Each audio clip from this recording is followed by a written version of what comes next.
Hello, everyone. Welcome to episode 2 of the Energy Talk podcast. My name is Olubumi Olajide, and I'm your host.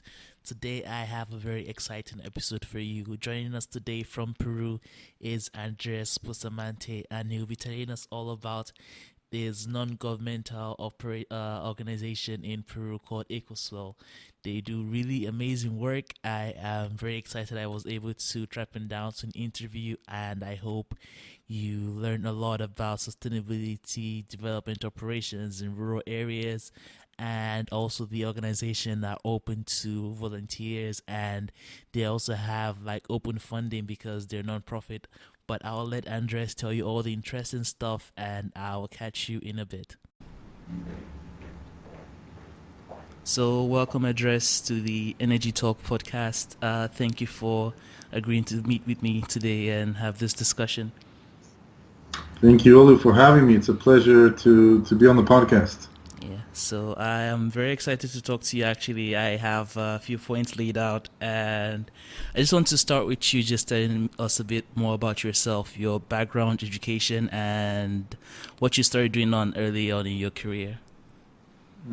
So my name is Andres Bustamante. I'm born and raised in Peru, but have also lived half my life in Canada, back and forth. I moved to Canada in 2005, and I studied there university. I did marketing, international business. I worked for a few years in marketing. Then I changed to sales, to tech sales. I worked for Oracle, for Salesforce.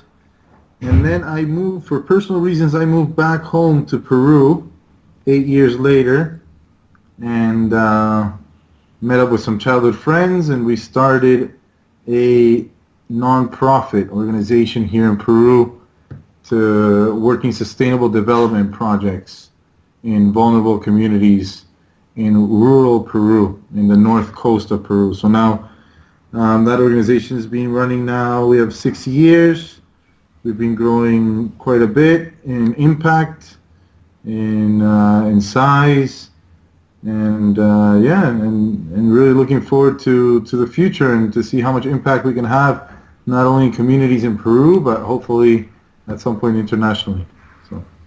Okay, so that's great. Could you touch a bit more on how you guys started off? Because I'm sure it's not just as simple as you guys just met up and it was just like an evening discussion that turned into a non-profit organization and a company. And because it's the story of the company is quite unique, because the company name is ECOSWELL, and it's an NGO operating in Peru, as you said. And the work you guys do and how immersed you are with the community that you're involved with is way beyond just spur of the moment decision of a couple of friends to start up. So could you just touch a bit more Yeah. on that? Yeah, so we had been speaking about sustainability and having an impact, positive impact in Peru and in the world for several years. It just so happened we all met up back in Peru in the end of 2012, and we took a trip, a surfing trip. We all started surfing, and we took a surfing trip to northern Peru that we really started thinking about. When you surf, you get a lot more connected, not only to nature, as you're in nature surfing in the water and surrounded by nature, but also to the communities where you surf. So you really start to notice, appreciate a lot more the communities, and start to notice certain aspects of how it's developing, of how it's some of the threats that it has to its development, and lots of the opportunities that it has. So we ended up in Lobitos, and we decided, we were like, how do we do to conserve this place, to make sure that this place doesn't get ruined, like many places we've seen in Peru and in other places get ruined because people are too focused on their own personal development, their own personal greed too, to a certain point, right? Trying to develop their own businesses and whatnot. Mm-hmm. And it ends up destroying the place because Nobody's communicating, so everybody does what they want. Nobody agrees on certain things. Um, and nature usually is the environment's what suffers the most, right? So you get people degrading the land, cutting down the wood to build things, and throwing the waste anywhere they want and stuff like that. So that ends up destroying the places. So we wanted to conserve Lobitos. We didn't want it to be destroyed like many other places. So we started figuring out what we could do to actually uh, help. So right then and there in that trip, went to talk to the mayor of Lobitos. We started meeting some people and started talking, and then we began to come back every, I would say every 4 to 5 weeks to Lobitos, and we started meeting with the actual people. So we did a bunch of focus groups and interviews to head of the Fisherman Guild and of the medical post, and we did focus groups with groups of women, groups of teens, groups of men of different age groups to really get an idea of what was their vision for Lobitos, where they wanted to see Lobitos go, how they wanted to see it develop. And we did that all along the community. So not only with the people that are local in Lobitos, but also the local businesses, also other organizations that are there, like the oil companies and the military, to sort of get a joint vision of what people wanted. And then based on that, we started deciding, okay, these are the priorities for the people. So how do we start developing some projects that align to that? And we started doing that for a year, going back, meeting with the people, but we realized that if you really want to have an impact somewhere, you have to be there. You know what I mean? Lots of these people in these communities, they live day to day.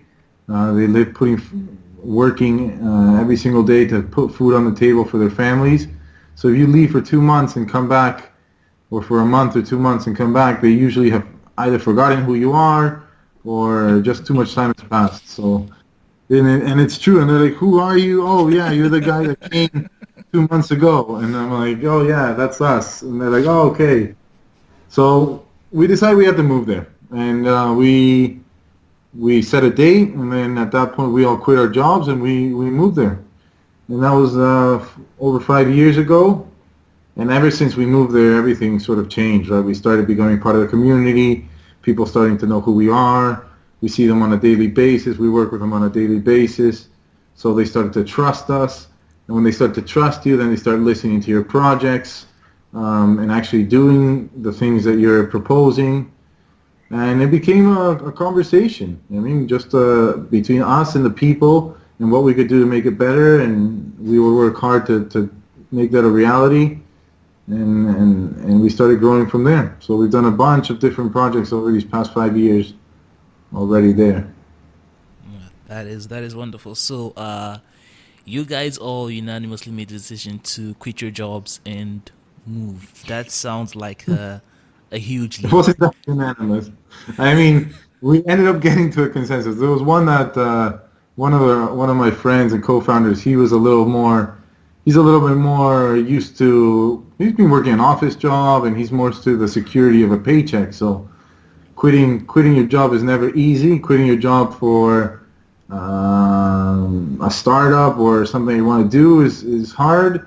And doing it in, I mean, an NGO in a country where there's not a lot of support or government support or even company support, because sustainability and renewables and all this isn't something that's super ingrained in the culture here. It's something that's super new and that companies and lots of other people haven't taken up yet. So when we started it, there was no real security that it was even going to work, or that we were even going to be able to survive doing this, right? So, but Yes. yeah, at the end of the day, we all took the leap together. We said, okay, we're going to do it together, or we're not going to do it. So we all Oh, did it together. well.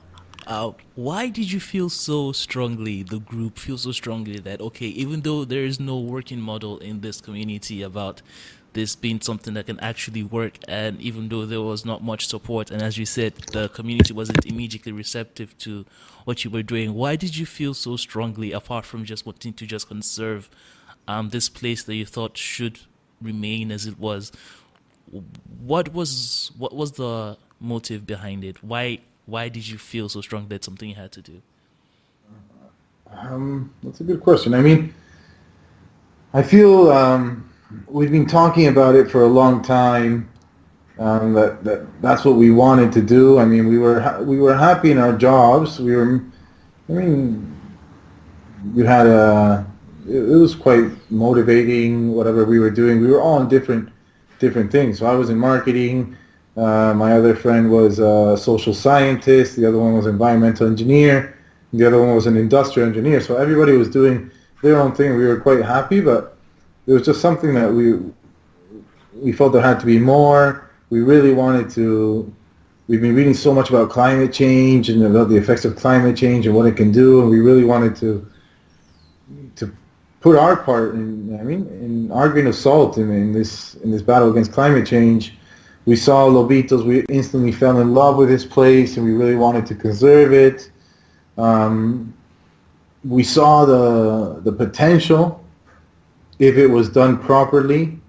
I think the challenge was super. We're all people that are very ambitious. We love challenges, so we saw this challenge, and it was just exciting. It was exciting. We were young. None of us had children, and we could take the leap. You know what I mean? And it was sort of then or never, and we knew we were going to regret it if we never took the leap and tried to make this work. And I'm lucky we were all crazy enough to decide to do it. So. Okay, so you guys had no direct experience with actually running sustainable development operations, but you guys have like the projects you guys have done with ECOSWELL is quite varied. So you've worked with renewable energy, water and sanitation, medicine, public health, ocean cleaning, land conservation, and you run the volunteer program as well. That is a lot of things that don't necessarily fit into all your previous job descriptions. How did you get around that? Yeah, yeah. I mean, like especially for me, right? I was in sales before, and I never imagined working tech sales that I would be running a sustainable development organization. Um, I'd say some of us, Diego, for example, had a lot more experience working sort of environmental, social programs. Alejandro had done studies all over Peru, working with communities and sort of getting their perspective on things. So, I mean, we all had different things that we could contribute. We realized that development and sustainability isn't just the job of engineers. You know what I mean? The international development is definitely a interdisciplinary and multidisciplinary sort of task. You need people's opinions from all walks of life, from all different sort of perspectives to be able to reach a smart solution. So I think we trusted each other. The fact that we've been friends since we were 10 years old, we knew that we were all super committed and super hardworking people, and we trusted in our team. So we just and we just sort of went with the flow. And we've been learning. Obviously, over the years we've partnered with and we've engaged with scientists, academics, professionals, even locals and community members, because you learn a lot. The empirical knowledge that lots of these people have is amazing, despite not having a formal education. So, we just sort of learned from people. We were willing to listen. We were willing to try things, and if they didn't work, to try them a different way.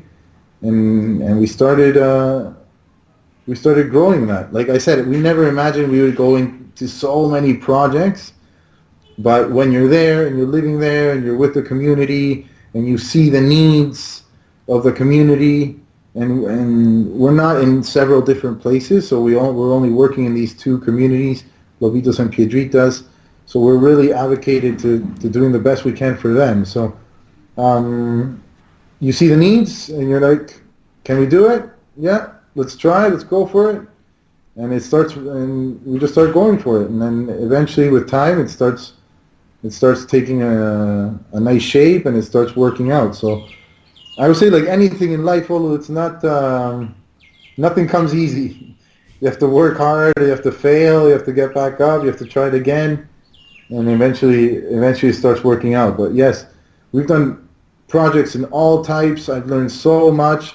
I wouldn't say I'm an expert per se in all the technical sides of every aspect of the work that we do, but I've learned to understand it, appreciate it, and yeah, it's a constant learning evolution. So I'm involved in some parts that go more with my strengths, but I've also gotten out of my comfort zone and got involved in renewable energy and running of renewable energy, and that's been a whole learning experience, but super, super exciting. You know what I mean? When you're learning every day and when you're doing something that you do feel is making a difference and you're seeing it make a difference, then I don't know, it's sort of you sort of thrive on that. You can't really stop.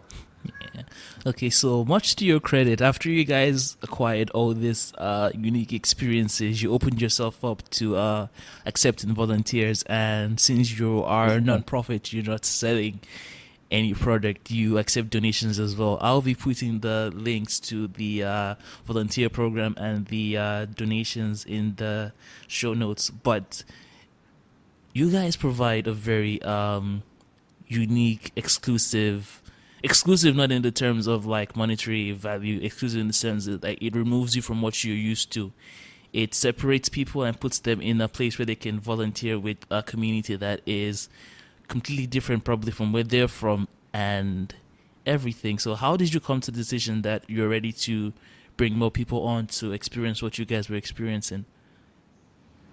I mean, I really have to credit Michael, one of my partners, for this. So we were, um, we just realized we really loved what we were doing, and that we thought other people probably would love to do sort of the stuff that we're doing too, but it's difficult to do when you really think of people, especially I would say maybe in some Europe, the United States, or some of the more the developed countries.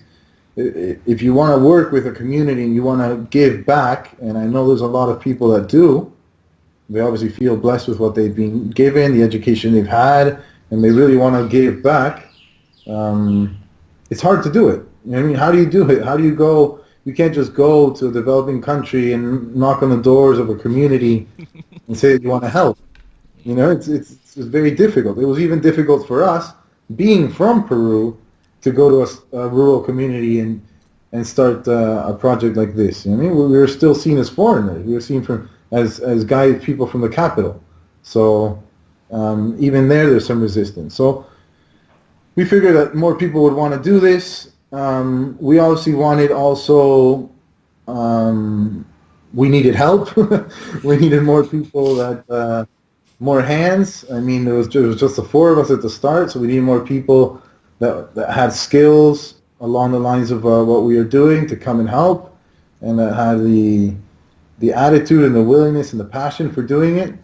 So we started taking in people, and we also figured that we wanted to be an NGO that could decide, because we're so community based and we really respond mainly to the needs of the community.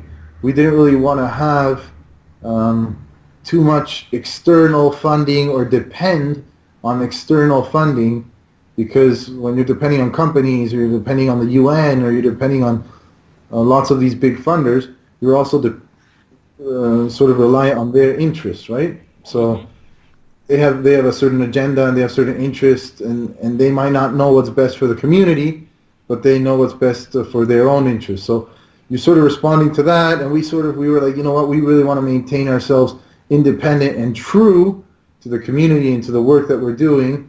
So what can we do to sort of get people in, have them be part of this, but also see a way for them to contribute financially to the running of the organization and to the projects themselves.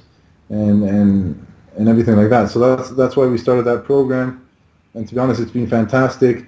Not only have we received amazing people over these past 5 years that have become really family, I would put it in a certain way, friends and family, because they're still involved in the project. They still help us out in their free time, but that have also managed to keep the lights on in the organization and to sort of fund the operations and the projects that we're working on, right? So, Yeah. yeah, it's been definitely a fantastic program, and it's still growing, and we still want to continue to welcome more people uh, to help us. So yeah, Okay. that should help. So you spoke about the community reaction when you guys first got there. You mentioned how you spoke with the government, and you mentioned an oil company in Peru. Apart from let's start with the community first. What kind Hmm. of pushback did you have from the community? What kind of stories do you have to share about how the community first reacted to the kind of work you wanted to do? Did they understand the importance, or were they hesitant at first? Definitely hesitant at first, um, for several factors. I say there's always this factor in these communities where people come promising things that they're going to do this, they're going to do that, and they raise expectations of the community, and then they leave or they don't deliver. So there's always these past experiences that the community has had that puts up a wall to any new receiving any new people. They just think maybe it's more of the same. It's more people coming to promise and not deliver. So that was definitely one pushback that we had, and something that we had to sort of battle against. Show them that we were there. We weren't going anywhere. We were there to stay, and we were there to help them on the day to day, and we were really there for their best interests. So that was something that was one of the challenges. The other one is, like I mentioned, right? We are all from Peru, but we're all from the capital, Mm-hmm. um, and we've all had a private education. We've all gone to college or university. So um, there's intrinsically people are a little reluctant to thinking, who are these people? Why are they here? Are their intentions true, or do they? You know what I mean? Mm-hmm. So that sort of feeling we also had. So we had to, and that was overcome with time living there. It wasn't easy at the start. We would sometimes organize meetings, and maybe two or three people would show up. So then we started, instead of them coming to our meetings, we started going to them. We started going door to door and really going into the houses and talking to the people and letting them know who we are. And then they saw us every day, so slowly they start coming up. So just with time, they really realized what we were about and who we were, and that we weren't just city boys there. Um, I mean, to play around, but we were there for real with the right intentions. We were there to work with them. So that's sort of on a personal note what some of the challenges that we went on, and then the projects themselves. I mean, these are lots of topics that are very innovative and new, even for people in the city. I mean, even people that are studying these topics, let alone trying to bring this sort of level of science to a rural community that some of them don't even have electricity, right? So Mm-hmm. really trying to show them, um, you don't have electricity, but look at this other way of that you can get electricity. I mean, look at these solar panels, look at this wind turbine, and look what this can do. And even then, there's challenges, because if these technologies aren't flawless, so sometimes something will go wrong, and they'll automatically interpret it as though it doesn't work. No, sorry, the solar panels don't work. I don't want them anymore. Take them away. And then you're like, okay, but wait, it was just this thing, look, this one went wrong, or you have to clean it, or so. These are challenges that still to this day, you know what I mean? It's not something Yeah. that'll change overnight, and it's something that changes with time. But every time they know more about it, and they can talk about it, and they know how to fix it, and they know, so it's spreading. I definitely say that, um, because we're showing it, they can see it, they can interact with it. it makes it a lot more real for them. So that challenge slowly starts fading, right? But Yeah. yeah, I'd say, and the other thing I just want to mention is like you have to realize that you're never going to please everyone. So True. Very not true. here or anywhere. So you really have to just make sure you're working true to your values, true to your purpose, and you're working hard. And most people will realize this, and it'll show in the results. But some people won't, right? And there's Mm-hmm. also I think in general, I'm not sure if it's the same in Nigeria or in Qatar, but there's a in general in the society here in Peru, there is a big mistrust of others. And it's just because there's a lot of informality and there's a lot of people scamming and there's a Very lot of true. people stealing and there's a lot of these things that occur on a day to day. So people aren't really that trusting of a stranger. So, and when you're talking about nonprofits, even more so, right? They consider, because there are, like anything, like there's good companies and bad companies, there's good nonprofits and NGOs, and there's some that are not doing things right, and are doing things uh, for different reasons, and profiting off of this. So, I mean, in that sense, there's a lot of mistrust for them. So in general, you get people that as soon as you're a nonprofit, they're like, oh, okay, I don't trust you. You must be doing something like this. That's not right. So Yeah. so there's also that pushback, right? Yeah, I can imagine. It's actually really good you brought up Nigeria because the way you describe it, some rural communities in Nigeria are pretty much the same. They're very very distrusting of outsiders because they have very bad experiences, and everyone is kind of like trying to protect themselves. Sometimes it's justifiable because they've had very bad experiences in the past, and some of the time, especially in Nigeria, is because people just don't trust their own government and the local companies that they have around them. So they kind of just project that mistrust elsewhere, which is very interesting because let's just get into. You mentioned that you guys spoke with the government and all companies in the area. Did you get any pushback? Did you get any negative impressions when you first met them? And to this day, are they supportive of what you guys are doing, or do you still feel like you're kind of on the fringes around them?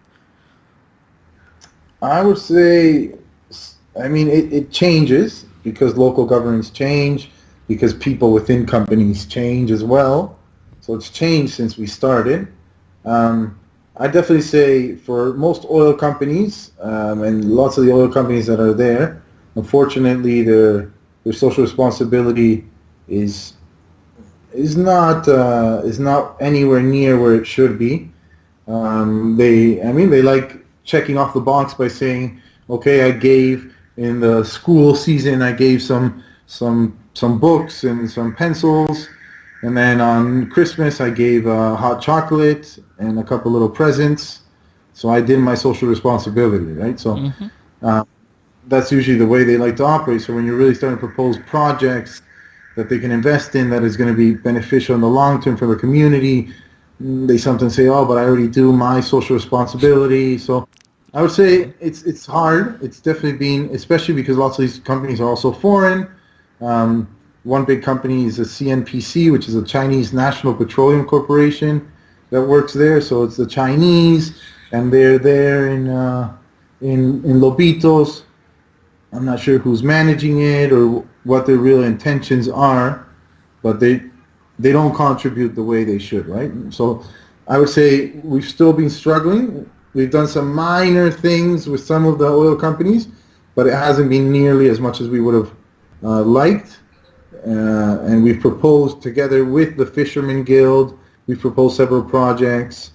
So we have tried in many occasions to propose uh, projects for them to take part in. So they haven't really been that receptive. And the local government, I mean, initially was like very welcoming, like, yeah, welcome, come, do this, sure. But then we started realizing that it wasn't all, they weren't all very well intentioned, right? There's, as you can imagine, there's a lot of corruption, there's a lot of lack of transparency, and there's, in the local governments, there's also the mayors come to enrich themselves in the government instead of to really do a service to the community, right? So Mm-hmm. they don't really do many things. Their agenda isn't really to help the community develop more than to stay in power, sort of say. Yeah. So it's a very complicated context that we operate in. Um, we've there's recently been some changes in the local municipality, and this new government that's come in seems more willing to work in favor of the community. So we have started dialogue with them to see which ways we can collaborate and help them, and they can help us. But so far in these 5 years, it's been more of a just getting sort of approval, the green light to do things, but we really haven't engaged in any joint projects with a shared budget or anything of the sort with the local municipality either. So Mm-hmm. yeah. That's the thing that I always find very interesting. And, I when I was in school studying engineering, we learned so much about the technical side of work and projects, and we don't really learn how important policies are in so many things. How the important role that policymakers play, because so much relies on at least the speed of a project. It depends on if the government is on your side and how much incentive they have to support you, and it's especially if you are not like a big oil company, or you're not doing something that can kind of help their re-election push. It's almost like it's not really a priority regardless of how much good you're doing. So that's a very interesting point for especially for sustainability developments, not even in Peru, like in a global sense. It kind of like it mirrors the outlook on what other communities have, even larger cities and countries, because most of it stops at where the policy starts, because that's just how it is, really. Yeah, and it's something that they don't really teach you in school, and it's something that's why with this volunteering program, lots of the people that come and intern with us, they feel like they've learned so much of real life, right? Because they are exposed and dealing with this when they're trying to get projects off the ground, and sometimes it's not. Well, sometimes it's policy led from a public sector, sometimes policy led from a private sector like the oil companies or some other local companies, and sometimes it's even like just power dynamics within and politics within the community itself, right? Mm-hmm. So these are all things that you need to learn to navigate if you are going to, if you, especially if you want to work in this sector and in rural communities, you're really going to have to learn how to work with all these different groups and all these different stakeholders, what their interests are, and how to communicate with all of them so that you can get something off the ground, right? So it's all projects are multi-stakeholder, so it takes a lot of communication. It takes a lot of working with several groups to try to get people on board. So yeah, definitely a challenge. And like you said, the local government, instead of lots of the time, instead of being a support agent like they should be, they're a little bit more of a barrier, right? Mm-hmm. Okay, so the work you're doing, in your opinion, you talked about climate change, and you talked about the effect that people have and how much we don't really take it seriously. Do you think projects like yours take us in the right step? And how well do you think they can be replicated in other communities? I am more familiar with an African setting, and most of the challenges you brought up are pretty much exactly the same. But then again, it's a mixture of the willingness and also the funding, as well as like a lot of challenges. So, on a global scale, what impact do you think like small projects like these have, as far as to educate people about the positive change you can make, and how just little changes can really greatly affect how much sustainability we actually live with, basically.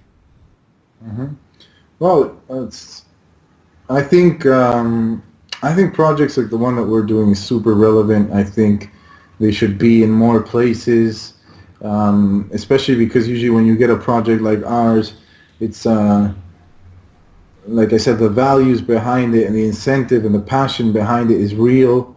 So, usually people that start these projects is because they feel passionate towards something and they really want to work hard to fix it.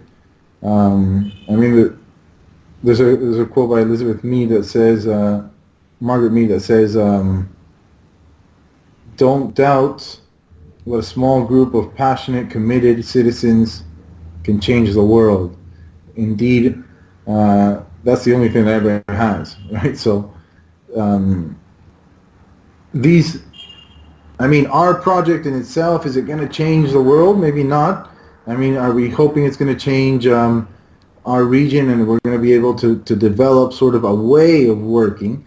Because we don't really, every community, even though they have a lot of similarities that we've spoken about, and I've seen these everywhere I've traveled, so there's a lot of similarities in the challenges that communities like Lobitos and probably a lot of places in Africa and and in Central America and in other places in Asia as well, um, go through are very similar. But at the end of the day, every community specifically has its own set of rules, right, and has Mm-hmm. its own way of working. So um, that's why you can't really paint everything over with the same brush, and you really have to go into these smaller projects that are willing to get into the deep sort of social fabric of each community and understand them and work with them to get it off the ground. So um, EcoSwell, what we would like,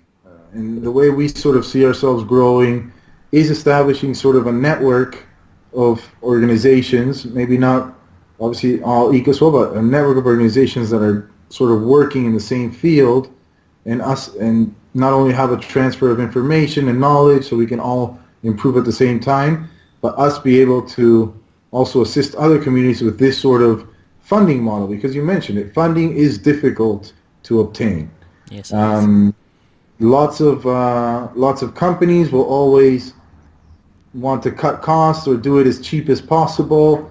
We go through this. I mean, we win company projects and we have company sponsors, but it's challenging. It's challenging to find companies that have share your values and have a true commitment to these sort of topics. And even when you find them, there is still certain funding constraints, and they can only give you funds for specific things, for materials and this and that, but they can't really fund the day-to-day of your organization, right? So, and big funds that we've applied for, grants and everything like that, they're very difficult to win too. There's a lot of organizations in the world competing for the same thing, and every fund is looking for something different. So they take a lot of time, and they're not you don't always win them. So we really do feel that nowadays one of the benefits that we have that we've never had before in the world, and years ago, is the internet. You know what I mean? We have the internet. We have a way to get our message across to other people that share the same passion and that want to come do and experience this sort of work, and they want to learn how to do it and take it back to their countries and see how they can replicate it there. So I think um, the volunteering program is really sort of the game changer in this, because we're bringing other people from all over the world to our reality, teaching them how it works, and then they can take it back to wherever they're from and sort of amplify that impact, right? Start making an impact there with Mm-hmm. what they've learned from our project. So I think it's super relevant. I think more organizations like ours should consider bringing in volunteers and bringing in people from other places in the world to take part in their work. And I really think that's the way that we can make a positive impact. Sharing experiences and sharing sort of what we're doing and best practices and making people more passionate for this sort of work, right? No, definitely, definitely. It's actually It's actually really nice that we found ourselves talking about funding because yesterday the IEA, the International Energy Agency, published this report about energy investments in different sectors, and the results were very insightful. So I'll just read out a bit of the data to you, and then we can talk about it later. So as far as the ratio of the world goes, most energy investments go to countries like China and the United States, which is no surprise, and Europe is a close third. And the least go to Southeast Asian countries, Sub-Saharan Africa, and India as well. And it's actually funny because Latin America isn't even in the data set, so I can imagine it's probably a bit lower in those regions, unfortunately. Right. And the ratio for renewable energy is extremely small, and it gets almost intangible once you get to India, Southeast Asia, and Sub-Saharan Africa, and they haven't really increased in years. Actually, it's pretty much stayed stagnant for a very very long time, and the world is still relying on oil and gas and coal supply. It's something that's really not changing, and I have an interesting opinion about that because I think that when we have developing countries try to increase their standard of living, the easiest way to get into the energy mix is through either you start up a coal plant, as they've started in India, quite a lot of them actually, and you just go through oil and gas because it's the most conventional and it's the easiest route.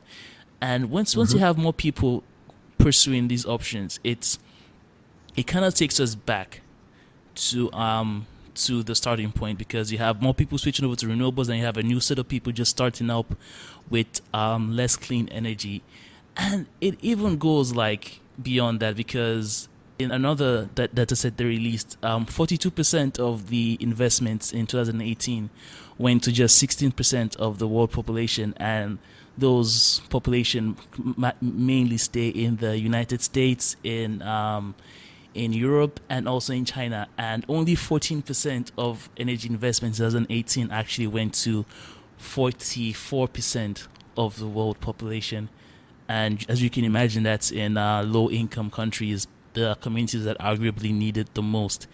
And it kind of brings about this dynamic that you start to think that maybe this climate change, some people might think, is kind of like a problem of convenience, because it's easier to say that that we need to cut down on our energy supply, but it's more difficult to make that kind of argument to a community in Africa. Let's say that they cook by burning firewood and they have no electricity in their homes, and this is the only way they have to survive. And as much as climate change and the impact we have on the environment is a real thing, they have more immediate problems, and they can't see far beyond those because it's not immediate to them because they don't have all the investments and all the infrastructure to actually worry about other things. So how do you see that? Yeah, I mean, I definitely think it's interesting. I mean, I think it's easy. Obviously, when they sign the Paris Accord, it's easy for lots of these nations that are already developed and have developed with coal, right, with Mm-hmm. oil and gas, and the burning of fossil fuels, and now they have all this infrastructure. Now it's easy to say, okay, now nobody else can produce with this. Um, we have to cut down our emissions. Obviously, for countries like India and lots of other countries as well, you're starting to get people are starting to get electrified. You know what I mean? Mm-hmm. They just started electricity for the first time, so it's definitely very difficult for them to do it if they don't go through the oil and gas, right, Mm-hmm. and coal.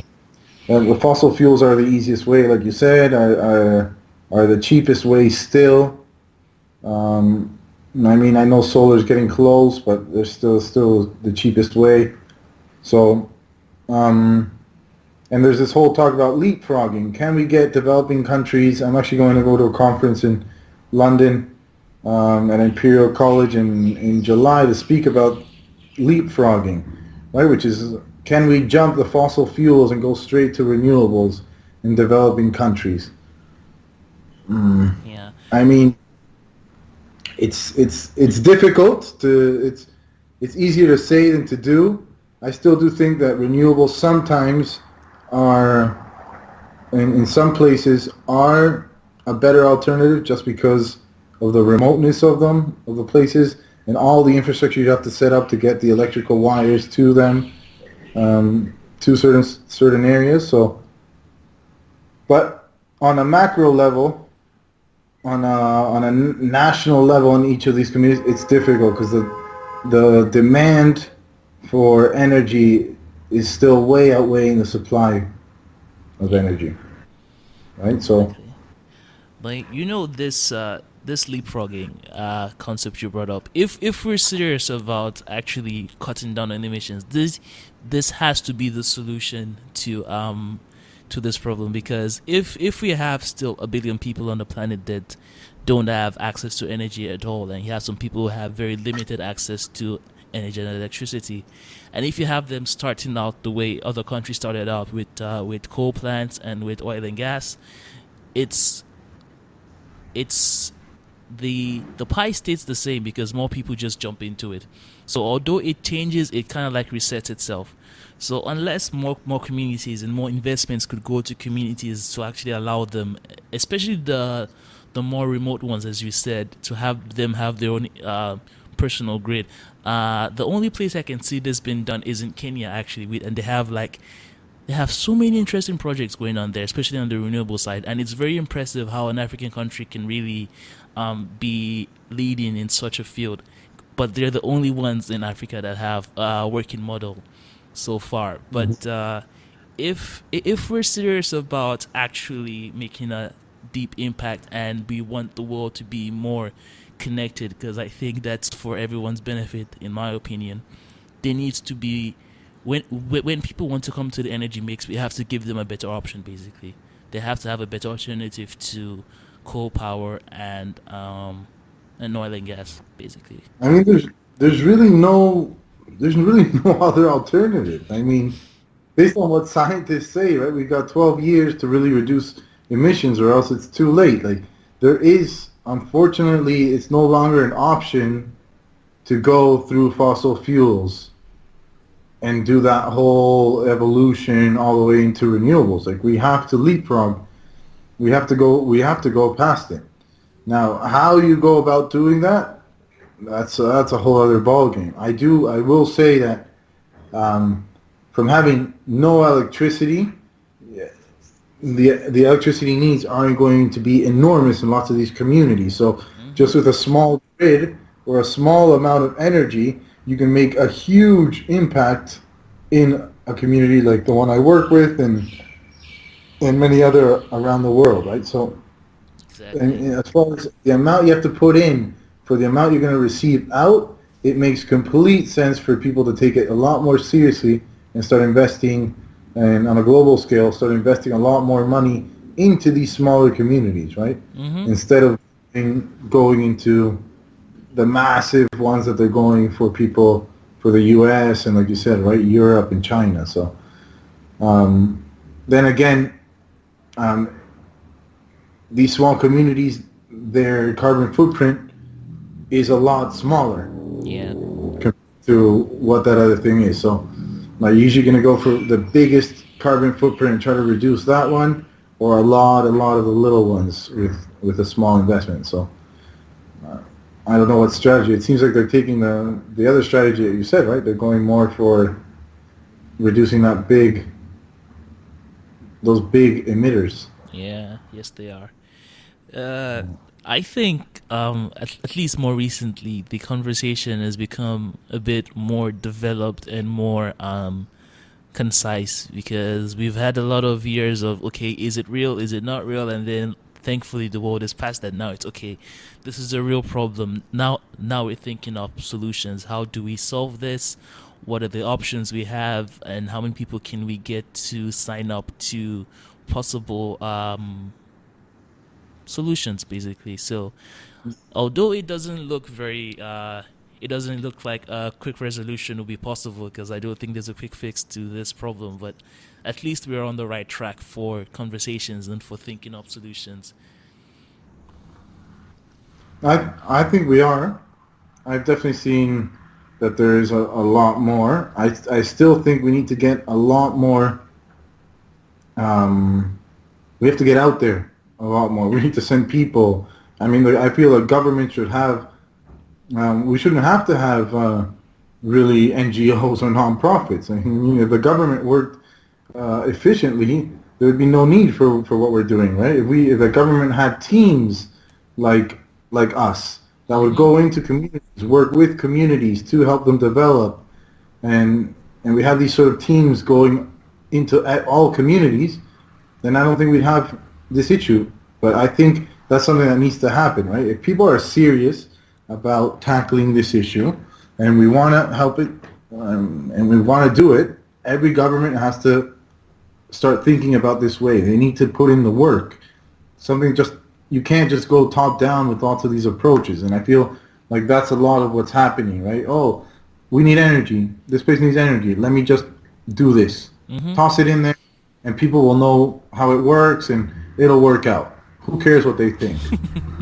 At the end of the day, they're the users. You know what I mean? I've seen a ton of government projects here in Peru go wrong because they take that top-down approach, and they think they know what's better for people, and they never ask people, and they never ask people if they know how it's going to work, and they never take the steps to teach them to get to that point where they can engage with that technology. They just throw it there from the top down and assume that people are just going to figure it out. And unfortunately, that's not how it works, right? And that's why lots of these projects end up failing. So I feel like there has to be a much more deliberate approach to sending people into these communities, getting to know them and working side by side with them to get them to that stage, to be able to leapfrog fossil fuels and be able to leverage the true power of renewables, right? Yeah, exactly, exactly. You mentioned a conference in July. What's that about? It's a student energy summit, I believe it's called, from Imperial College, um, which is a quite prestigious, I think, university in the UK, in London, and I think it's about 700 students from all around the world talking specifically about energy, the International Student Energy Summit 2019. So there's going to be professionals from all over the world, different organizations regarding renewable energy, that work in renewable energy, from small ones like ECOSWELL to very big ones, and also government bodies and international bodies. So you guys are going to be speaking at the event, at the conference.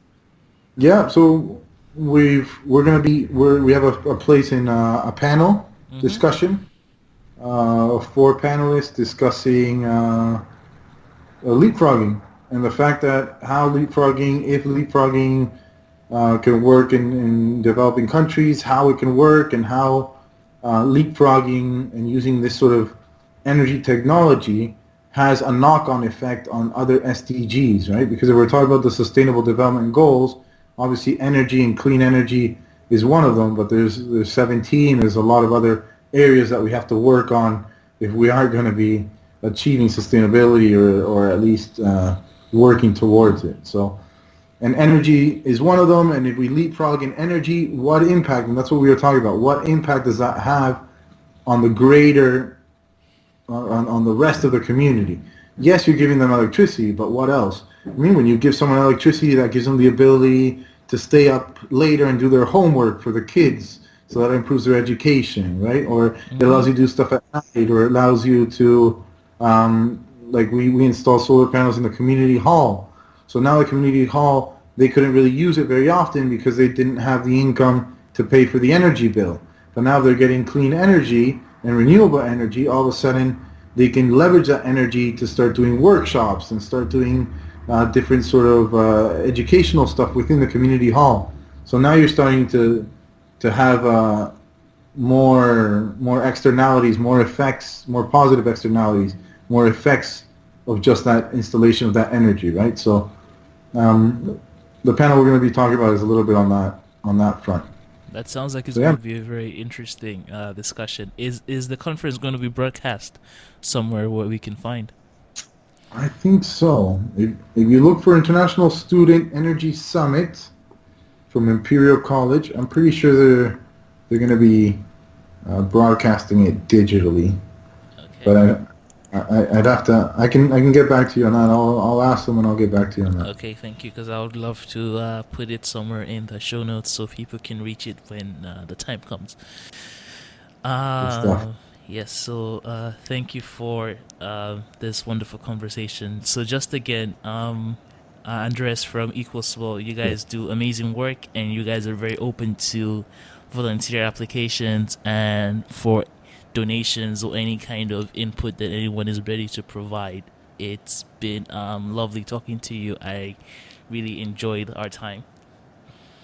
Thank you, Olu. Thank you for having me. It's a pleasure to be able to share with your audience the work that we do and hopefully inspire and motivate more people to get involved. There's a lot of hands that are needed, a lot of work that needs to be done, but I think the world is going in the right direction, and let's all push in the same direction then. Let's Yeah. go for it. Yeah. Thank you. Thank you. Thank you, Andres. Thank you. Yeah. Hello again, it's Ulu here. I just want to give a big thank you to EqualSwell and to Andres for this wonderful interview. I really appreciate you guys coming on. And as Andres had said, they have a very amazing operation going on, and they are open to donations, and they have volunteer programs running across the year. I'll put the links to all the details in the description of this podcast. And thank you so much for listening. Please leave a review. I'd like to hear feedback wherever you're listening to the podcast. This podcast is still young, and I look forward to bringing you more episodes in the future. So thank you for listening. Please subscribe, and I hope to see you very soon.